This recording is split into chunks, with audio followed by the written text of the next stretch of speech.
Thank you, Mr. Chairman and You're welcome. members of the committee. I'm here to introduce my bill, number 5332, and who you will hear from today, myself, is a practicing teacher in the classroom. I have taught for over 30 years, and in Rhode Island, I have taught for the last 18 years. And this bill, what it will do, it will prohibit schools from offering employment incentives or bonuses to teachers on the condition that the teacher does not carry a weapon. So why am I introducing this bill? We talk a lot about our students who we love, and as teachers, they are our kids. But we must recognize also that it's the workplace of teachers like myself. It's where we work, and we do not want guns in schools. It is just a bad idea to have 29, most of the classrooms that we're in, we have 29 children that we are in charge of. And we have many, many things that we have to pay attention to in that 78 minutes. And carrying a firearm in the cupboard or in our waist or wherever, it's just not it's a bad idea.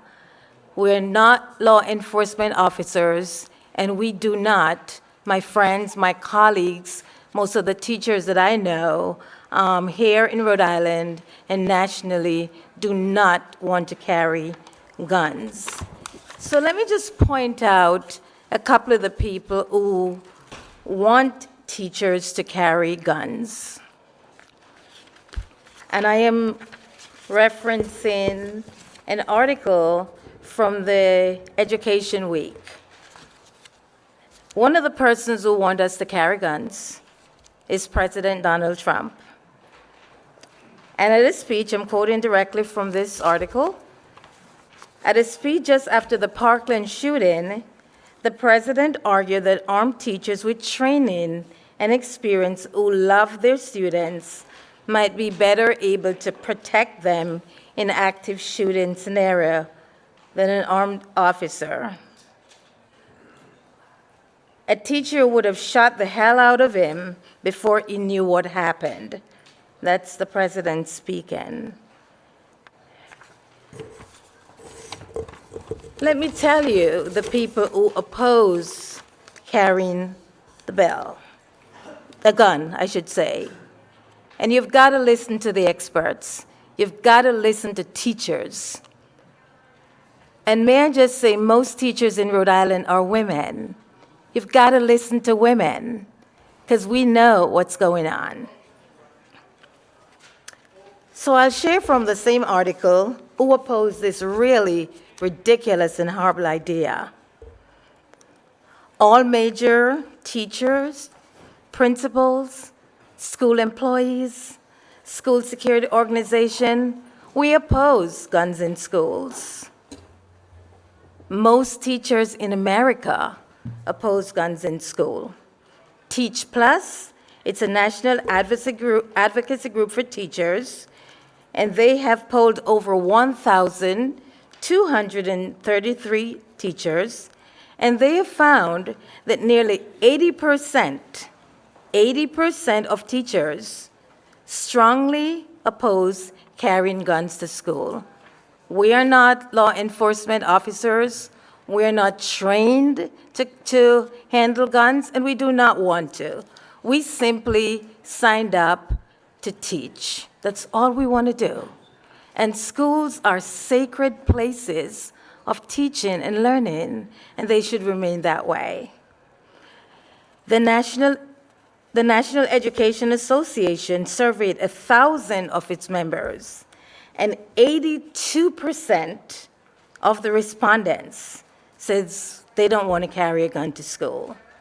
A Gallup poll polled teachers. 30% of teachers think that arming teachers would not be a good idea. So over and over and over again, teachers say, the teachers that I talk to every single day, we do not want to carry guns to school. And let us think for one moment. I introduced the bill a month ago, talked about the trauma that kids who experience gun violence in their neighborhoods. Just imagine those children hearing a pop, as Representative McAtee just referenced, and you're wondering, is that another shooting? We have enough as teachers to deal with. We're social workers, we're guidance counselors, we're everything. We do not want to be law enforcement officers. And for that, I would submit and encourage all of you to really support this piece of legislation. We're teachers, we signed up for that. We did not want to carry guns. And, let our schools remain sacred. Let them be for teaching and learning. That's what it was intended to do. And again, I don't want to carry a gun. My sister doesn't want to carry a gun. My friends don't want to carry guns. Most of my colleagues do not want to carry a gun. So thank you so much. Thank you. Any questions for the sponsor? Yes. Thank you. In the classroom, if there were an active shooter who entered the room, what would be your first line of defense? What would you do? My first line of defense would be hiding all my kids like I normally do. We have a drill, we're trained. When there's an active shooter, the first thing we do, and I'm not going to disclose what we do publicly, but we're trained to handle that situation.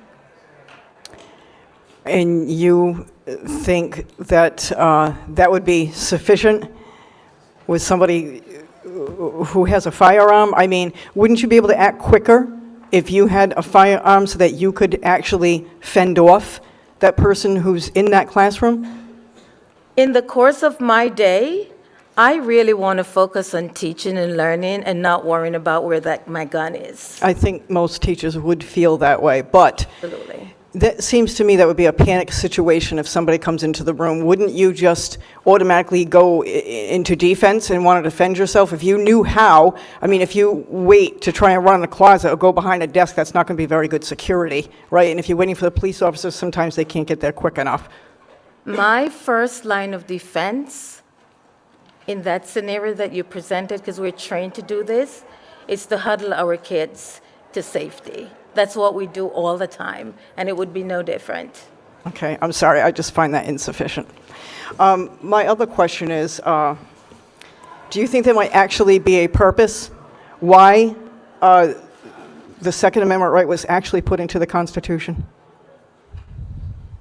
This bill does not tamper with, and it does not restrict your Second Amendment. What I am simply saying is that teachers, we do not want to carry guns to school. Okay, I get it, but understand that it does go against the Second Amendment of the Constitution. Well, I don't believe so. If you think so, then I think you can have that point of view. But I am stating categorically that we don't want to bring guns to school. Okay. Okay, thank you. You're welcome. Thank you. Oh, yes. Thank you, Mr. Chairman. Representative, first of all, I want to thank you for your vocation of teaching in our schools. 18 years in Rhode Island and a total of 30 years elsewhere. So I want to thank you for that. I know it's not an easy job. My sister spent 40 years in a classroom. My question is, how are you keeping children, staff, and faculty safe from students that are bringing guns into the school? I have no knowledge of students bringing guns to school, so I don't want to speculate and speak about that. Do you have any knowledge of adults carrying concealed in the school? No, I don't No. have any knowledge, so I don't want to speculate on things that I don't know. What I do know is that it's so important that our schools remain sacred for teaching and learning. We talk about the horrible scores in Rhode Island right now. We want to make sure that teachers are laser focused on teaching and learning. That's what we signed up to do. We did not sign up to become law enforcement officers, and we don't want to have one extra thing to worry about. That's what this bill is. I understand, and I appreciate your point of view, but I was wondering, what about the 20% of teachers who are trained in firearm safety, who do have the permits to carry concealed, and want the ability to protect themselves if they are in a situation with live fire in a school? So what this bill is asking that we do not offer bonuses Right, I and understand that. incentives, so that teacher would have a decision to make. Would you have any issue with a teacher who was trained, who sought permission to carry concealed in a school? We do not want guns in schools. Okay, so it would make a difference to you if the teacher volunteered or as opposed to the teacher being compelled? We don't want guns in school, Rep. Right. Well, 20% of teachers do, but I understand what you're saying. Thank you, Chairman. Okay.